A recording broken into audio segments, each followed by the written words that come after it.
যুক্তরাষ্ট্রের নবনির্বাচিত president Donald Trump ব্রিক্সের সদস্য দেশগুলোকে নতুন কোনো মুদ্রা চালু করতে নিষেধ করেছেন।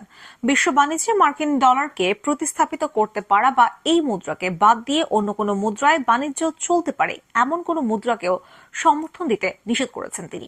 তার কথা না মানলে 100% পর্যন্ত শুল্ক আরোপের হুমকি দিয়েছেন ট্রাম্প। নিজের মালিকানাধীন সামাজিক যোগাযোগ মাধ্যম ট্রুথ সোশ্যালে তিনি লিখেছেন, এসব দেশের কাছ থেকে আমরা একটি প্রতিশ্রুতি চাই যে তারা নতুন একটি ব্রিক্স মুদ্রা তৈরি করবে না বা তারা এমন আর কোনো মুদ্রাকে সমর্থন দেবে না যা শক্তিমান মার্কিন ডলারকে প্রতিস্থাপিত করবে।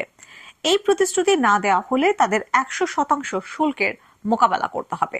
বার্তা সংস্থা রয়টার্স জানিয়েছে, ডোনাল্ড ট্রাম্প আরও লিখেছেন, ব্রিক্স দেশগুলো তার কথা না মানলে তাদের চমৎকার অর্থনীতির যুক্তরাষ্ট্রে তাদের পণ্য বিক্রি বিদায় বলার জন্য প্রত্যাশা করতে হবে।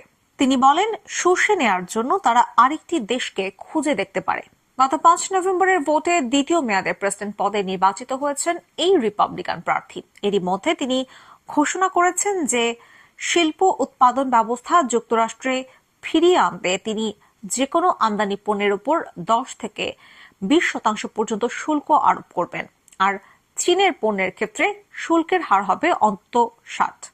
চীন ব্রিক্স জোটের একটি সদস্য দেশ। তারা ছাড়াও এই জোটের মূল সদস্য দেশ ছিল ব্রাজিল, রাশিয়া, ভারত ও দক্ষিণ আফ্রিকা। পরে 2023 সালে ইরান, সংযুক্ত আরব আমিরাত, মিশর ও ইথিওপিয়া ব্রিক্সের নতুন সদস্য হিসেবে যোগ দেয়।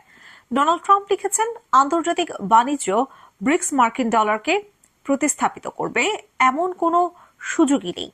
কোনো দেশ যদি এমনটা করার চেষ্টা করে তাহলে তাদের যুক্তরাষ্ট্রকে বিদায় বলতে হবে। ব্রিক্সের বেশ কয়েকটি সদস্য দেশ বিশ্ব বাণিজ্যে ডলারের আধিপত্য খর্ব করার চেষ্টা করছে।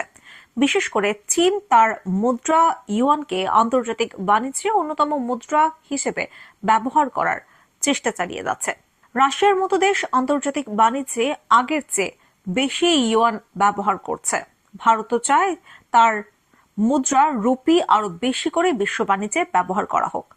ডলারের আধিপত্য কমাতে ব্রিক্সের সদস্য দেশের মধ্যে নতুন একটি ব্রিক্স মুদ্রা তৈরির কথাবার্তাও হচ্ছে, যদিও সেই আলোচনা খুব বেশি আগায়নি। এরই মধ্যে ডোনাল্ড ট্রাম্পের এই হুমকি এলো। জানুয়ারি মাসে তিনি যুক্তরাষ্ট্রের প্রেসিডেন্ট হিসেবে আনুষ্ঠানিকভাবে দায়িত্ব নেবেন।